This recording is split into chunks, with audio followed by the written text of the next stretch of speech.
I've got a lot, and I'm not in a great mood about some of the news that's around today. As always, I say, make sure that you pay attention to what they do, not what they say. And what they have been doing has not been good. Now, we know that the Prime Minister, fresh out of the Dunkley by-election, keeps trying to tell anyone who'll listen that, of course, he gets everything about cost of living. I've already foreshadowed that we'll have more measures in the budget. We work each and every day to do more. That's the focus of the government. That was Saturday, was the election. Sunday's when he said that. And now, on Tuesday, up goes private health insurance. Seriously, they think you are so stupid that you won't notice what is happening in your own life.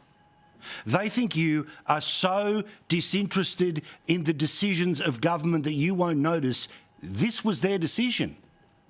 They think you know so little about your own finances that this decision basically wipes out half of the tax cut for everyone that supposedly is the central idea about dealing with cost of living.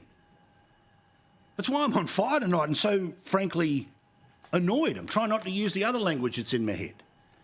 And then there's just the let them eat cake attitude from supposedly the Workers' Party, the people who care about the middle class. When petrol, a couple of years ago, was $1.79, the then opposition leader, now Prime Minister, said that all of it was an example about a Prime Minister that was out of touch. And obviously this was, an evil thing about Scott Morrison, blah, rah, rah. Well, tonight, petrol in Sydney is $2.32 a litre for average unleaded. It's exactly the same in Brisbane and it is in Melbourne as well, at $2.31. Anthony Albanese was crying the house down at $1.79. $1.79. There's not a person who doesn't drive around who wouldn't, be more than happy for it to go back there, even for just a couple of days a week.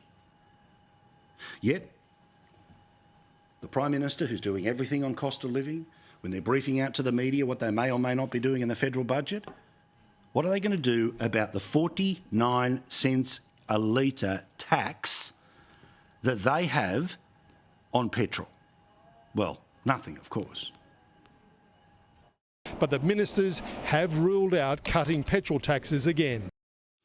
Instead, they say that the tax cut that has basically now been wiped out by the decision made today by the federal government on private health premiums, again, they think you are just so mesmerised by the amazing politics that is played by the Prime Minister, that our new, better, shinier form of politics is so dazzling that you'll forget your own circumstances. Now, I, like you, I'm from the middle class, from suburban Australia, live in suburban Australia, love family members that are the same in suburban Australia. And they're not left and they're not right and they're not team blue and they're not team red. They're just normal people who get off their backside, work as hard as they possibly can, try to be as decent as they possibly can be with their families, including whether their kids are 6, 26 or 46. People are just trying to hold on. But the arrogance of the Prime Minister, the Canberra media who report on him all day, every day, who for years and years and years pretended that cost of living was something to lead the news bulletin every single night when they could make it personal about the last guy, but it's all cyclical about this guy. And again, to give you an idea, to give you an insight about priorities, Albo and Chalmers are going to spend $40 million on taxpayer-funded ads to tell you about a tax cut that, thanks to their decision on private health insurance, has now already been 50% taken away.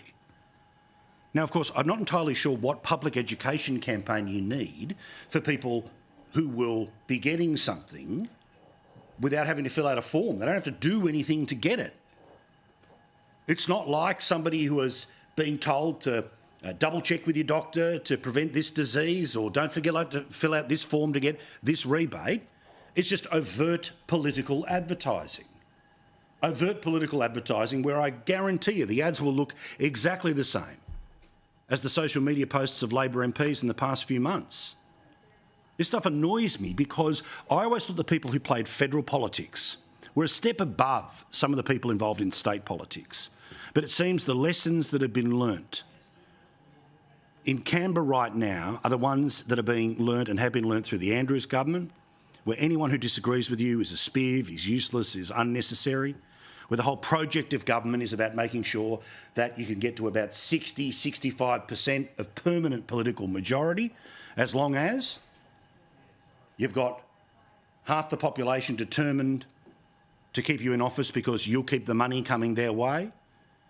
You'll keep hiring bureaucrats and fanning them out all over the state, so there's always just enough of a Labor vote everywhere to keep yourself in power. And if you're in business, you wouldn't dare say anything against the decisions of government because they're probably your biggest freaking client. Now, you can say this is amazing because it's a ruthless machine that is achieving its ends, which is to keep Team Red in power.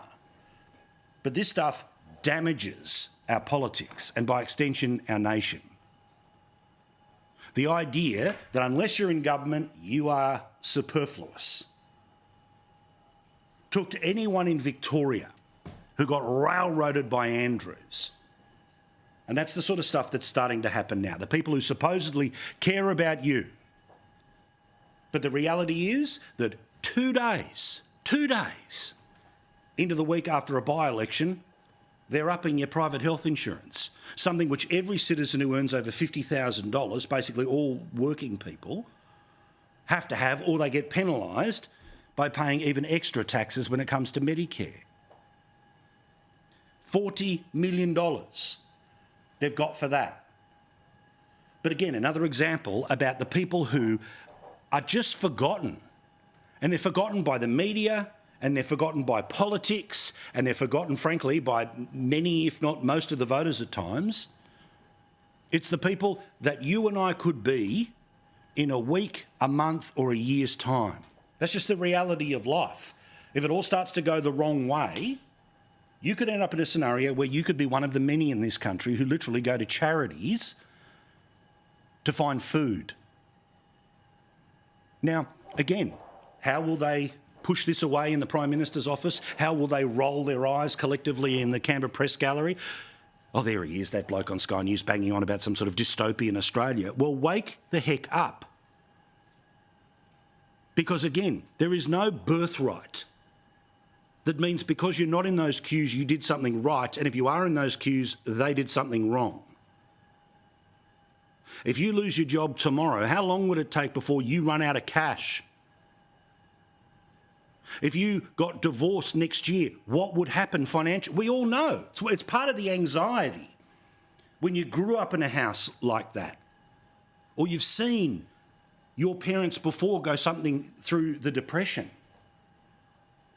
It's only people who know that they've got a job for life because you can't possibly get sacked in the public service that carry on the way this mob do and look at their service. I mean, literally, the Prime Minister to say, I've worked in the private sector, has to go back to when he was a bank teller in the 80s.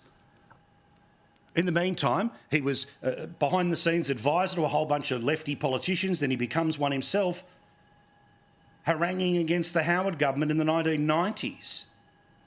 Literally, only two people in the entire federal government, in the cabinet, that are sitting around making their decisions all day, every day, have any experience in small business.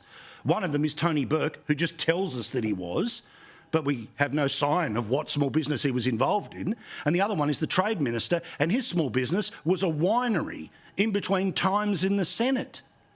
They don't get it. They don't care because they know if we can pour the sugar in the ear of the media, give them the access that the evil Liberals didn't, send them to sleep with nice little messages and cute little exclusives, that they will not call us out for the society that is being built, let alone the failures in their political promises.